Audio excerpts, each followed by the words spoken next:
नमस्कार दोस्तों, आज मैं आपको निर्जला एकादशी व्रत में सुनी जाने वाली एगारस माता की कहानी सुनाने जा रही हूँ। प्रेम से बोलिए एगारस माता की जय हो, विष्णु भगवान की जय हो। एक समय की बात है, एक नगर में एक राजा राज्य करता था। वह बहुत ही धार्मिक प्रवृत्ति का था। उस राजा को समय आने पर दो कन्याओं का जन्म हुआ।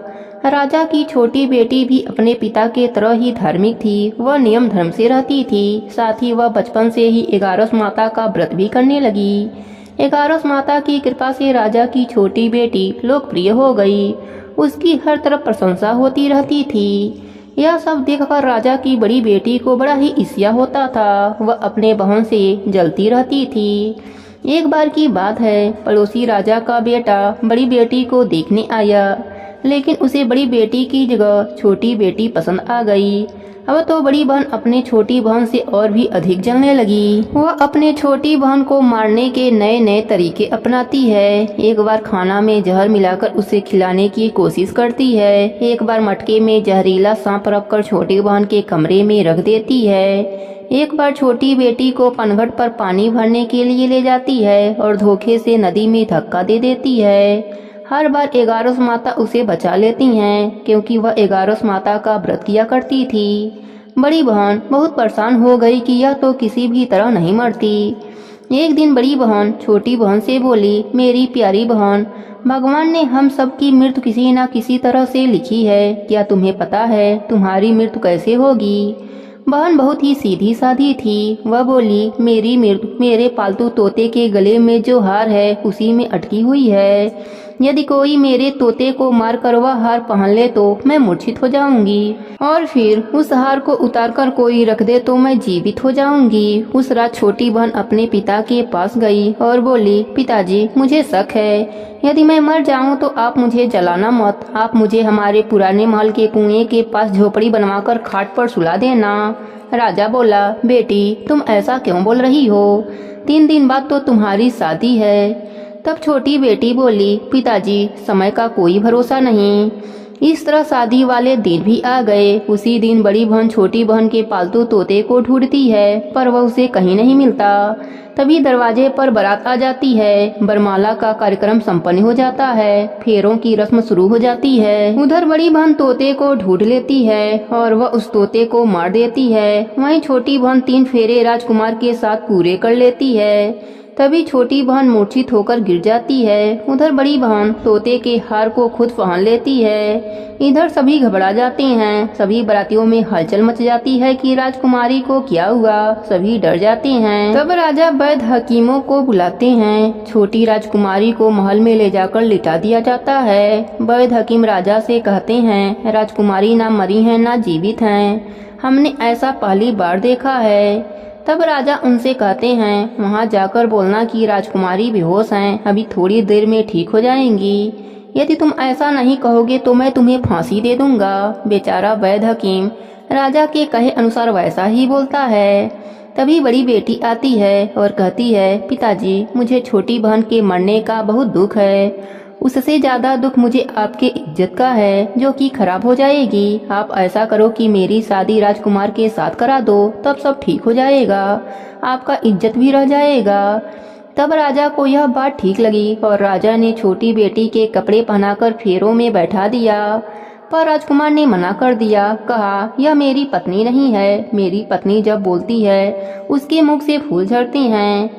लेकिन सबने समझा बुझाकर उससे 4 फेरे लगवा दिए। बड़ी राजकुमारी ससुराल आई तो राजकुमार ना तो उनसे बात करते थे, ना उनके हाथ से पानी पीते थे, और ना ही उनके हाथ का बनाया हुआ खाना खाते थे।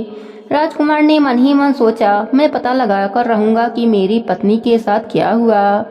एक दिन राजकुमार दुखी होकर घोड़े पर बैठकर जा रहे थे कि घोड़ा वहीं जाकर रुका जहां राजकुमारी की अधमरी लाश रखी गई थी। राजकुमार ने मन ही मन सोचा कि घोड़ा यहाँ किस कारण से रुका है। कोई तो वजह जरूर होगा जो कि घोड़ा यहाँ रुक गया है। राजकुमार घोड़े से उतरकर पुराने महल में गए। वहाँ एक चौकीदार था। राजकुमार ने पूछा, यह महल किसका है? तब चौकीदार ने बताया कि यह महल आपके ससुर जी का है। वहाँ खाट पर कौन सो रहा है? राजकुमार ने चौकीदार से पूछा।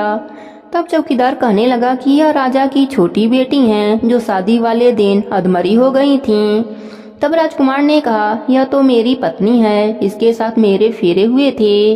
राजकुमार ने चौकीदार से कहा, तुम किसी से कुछ मत कहना कि मैं यहाँ हूँ, मैं तुम्हें मुंहमांगी रकम दूंगा।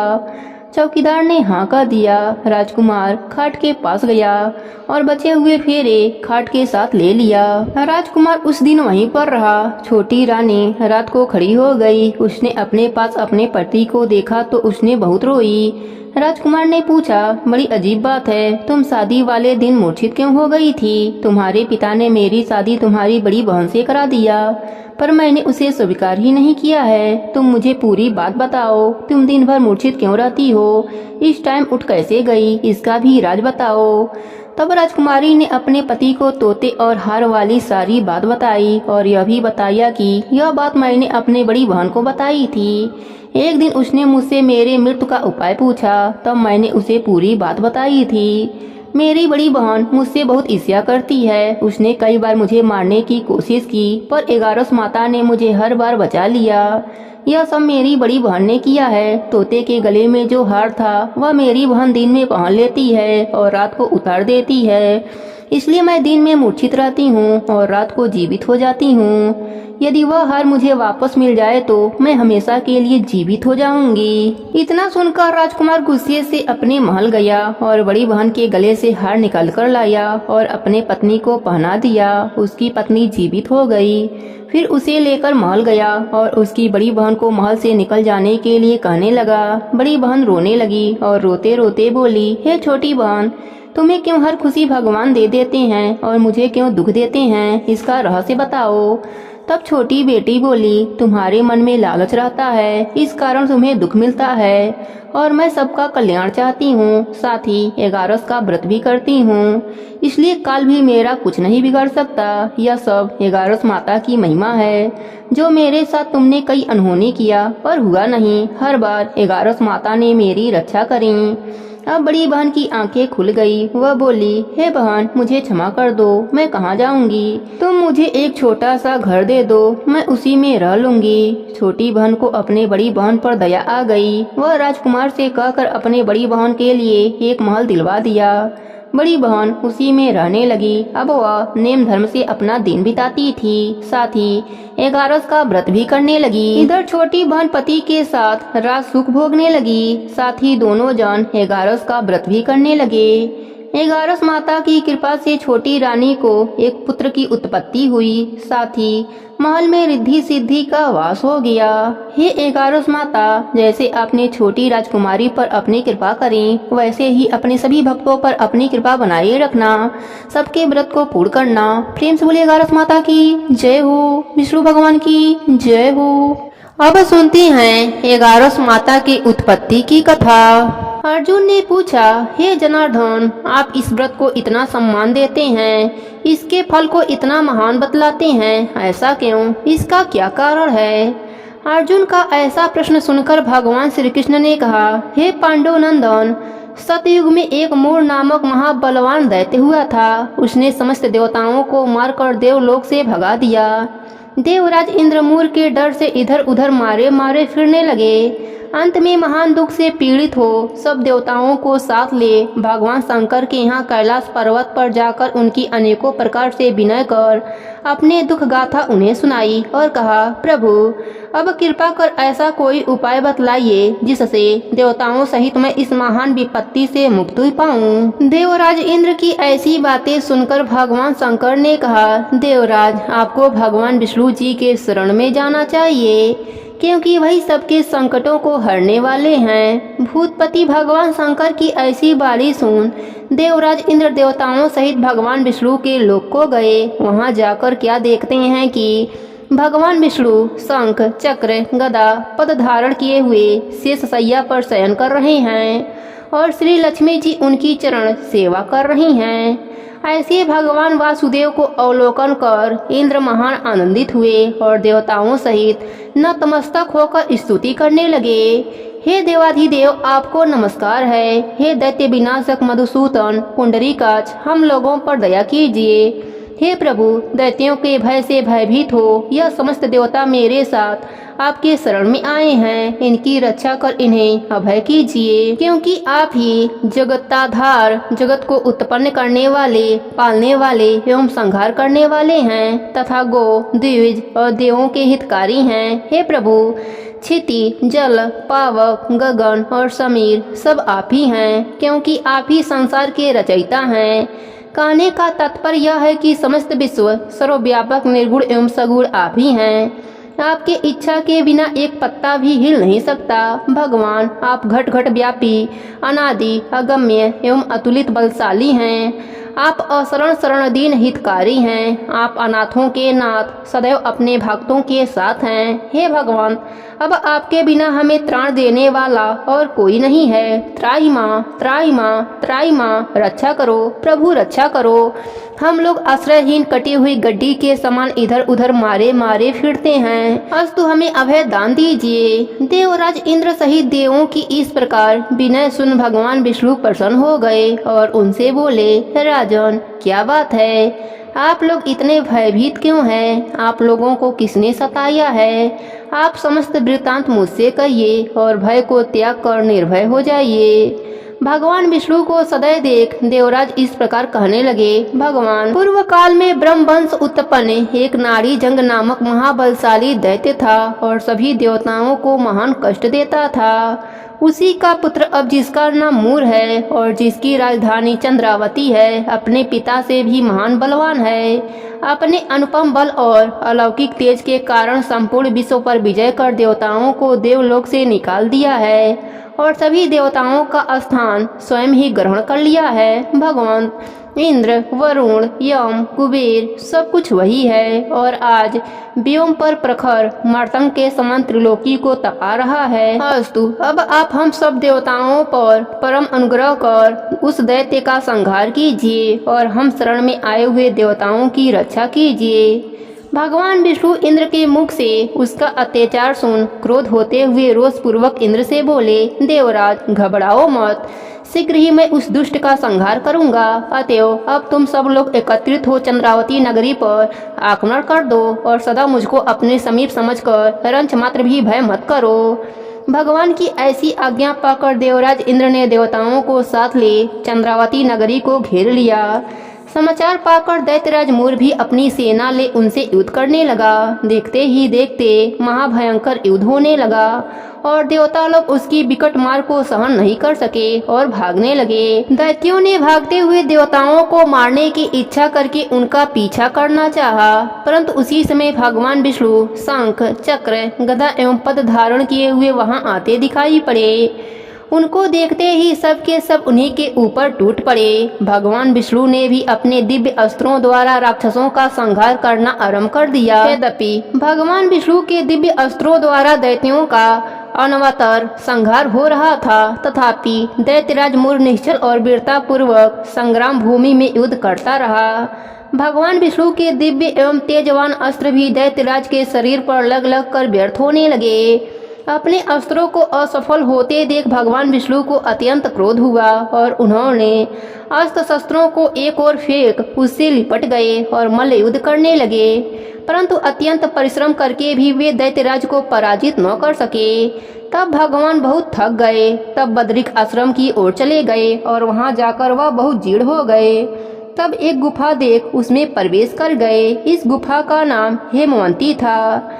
भगवान विष्णु वहां जाकर सो गए। पीछा करता हुआ दैत्यराज मूर भी वहां पहुंचा और भगवान विष्णु को वहां निर्भय सोता देख उन्हें मारने के लिए आगे बढ़ा कि दानवों के परम शत्रु विष्णु को मारकर दानवों को सदा के लिए निष्कंटक बना दूं। उसी समय भगवान विष्णु के शरीर से दिव्य अस्त्रों को धारण की हुई एक स्त्री उत्पन्न हो गई और आगे बढ़ दैत्यराज से युद्ध करने लगी। दानवराज उस स्त्री का अस्त्र संचालन देख चकित हुआ और सोचने लगा कि रुद्र के समान प्रकर्म वाली या उग्र रूप धारणी स्त्री को किसने उत्पन्न किया है, जिसके बाण इंद्र के वज्र से भी भीषण और संघातिक है। मुहूर्त मात्र में ही उस कन्या ने दानवों की विकराल सेना को नष्ट कर डाला। तब दानव राज ने अत्यंत वेगपूर्वक आक्रमण किया, परंतु उसने दानव राज के समस्त अस्त्र बेकार कर उसे एकदम विरत कर दिया। तब वह अत्यंत क्रोध कर मल्लयुद्ध करने के लिए उनकी ओर बढ़ा, परंतु यह भी न हो सका, क्योंकि उस कन्या ने एक ही घूंसे में उसको पृथ्वी पर गिरा दिया। वह पुनः आगे बढ़ने के लिए उठा। यह देख उन्होंने दानव राज का मस्तक काट दिया। धड़ वहीं पृथ्वी पर गिरकर छटपटाने लगा। सात के दैत्यगण पाताल लोक को भाग गए। उसी समय भगवान विष्णु की निद्रा भंग हुई और वह उठकर बैठ गए। तब वह कन्या हाथ जोड़कर कहने लगी, भगवान अब मुझे क्या आज्ञा है। उसके ऐसे वचन सुन विष्णु जी अत्यंत प्रसन्न हुए और बोले, देवी तुम कौन हो? इस दुष्ट राक्षस को मारकर मुझे किसने त्राण दिया है?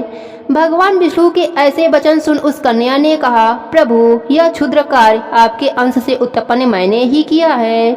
हे शत्रु दमन कारिणी, मैं आपकी ही शक्ति हूँ।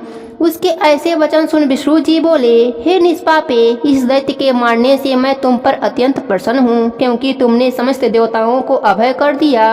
अतः अब तुम मनवांछित वरदान मांग लो। भगवान के ऐसे वचन सुनकर वह कन्या बोली, हे भगवान यदि आप सचमुच ही मुझ पर प्रसन्न हैं और वर देना चाहते हैं तो कृपा कर यही वर दीजिए कि आज का दिन मेरे ही नाम से प्रसिद्ध हो और आज के दिन व्रत करने वाले को मैं समस्त पापों से मुक्त कर सकूं और उपवास का आधा पूरी एक बार भोजन करने एवं रात्रि भोजन में भी प्राप्त हो और अपने इंद्रियों को दमन कर मेरे दिन संपूर्ण व्रत करने वाले को विष्णु लोक की प्राप्ति हो। भगवान ने कहा, एवमस्तु, अर्थात ऐसा ही होगा। तुम एकादशी तिथि को उत्पन्न हुई हो, अतएव तुम्हारा नाम भी एकादशी ही होगा और एकादशी व्रत करने वालों के सारे पापों को नष्ट कर मैं परम पद दूंगा, क्योंकि तृतीया, अष्टमी, चतुर्दशी और एकादशी तिथियां मुझे अत्यंत ही प्रिय हैं। इस प्रकार वरदान देकर भगवान अंतर ध्यान हो गए और एकादशी मनवांछित वर पाकर अत्यंत ही प्रसन्न हुई। हे पांडुनंदन, एकादशी व्रत करने वालों से मैं अत्यंत ही प्रसन्न रहता हूँ। उसके शत्रुओं का सदैव ही संहार करता हूँ और उसे परम पद देता हूँ। एकादशी की उत्पत्ति का वृतांत मैंने तुमको सुना दिया। एकादशी पापों का नाश करने वाली है। शुक्ल एवं कृष्ण दोनों ही पक्षों की एकादशी समान होती है। दोनों ही पक्ष के व्रत करने वाले उत्तम लोकों में स्थान पाते हैं। एकादशी का व्रत करने वाले एवं भगवान विष्णु की एकादशी व्रत महात्म्य की कथा को सुनने और सुनाने वाले दोनों ही धन्य हैं। उनको अश्वमेध यज्ञ का फल अनायास ही प्राप्त हो जाता है। जो परम वैष्णव है और भक्ति पूर्वक भगवान विष्णु की कथा का श्रवण करता है, वे अपने 3 कोटि पुरुषों के साथ विष्णु लोक में स्थान पाते हैं। एकादशी महात्म्य का एक अंश भी सुनने वाला ब्रह्म हत्या आदि पापों से छूट जाता है। संसार में न वैष्णव धर्म के समान कोई धर्म है और न एकादशी व्रत के समान कोई दूसरा व्रत ही है। प्रेम से बोलिए एकादशी माता की जय हो, विष्णु भगवान की जय हो।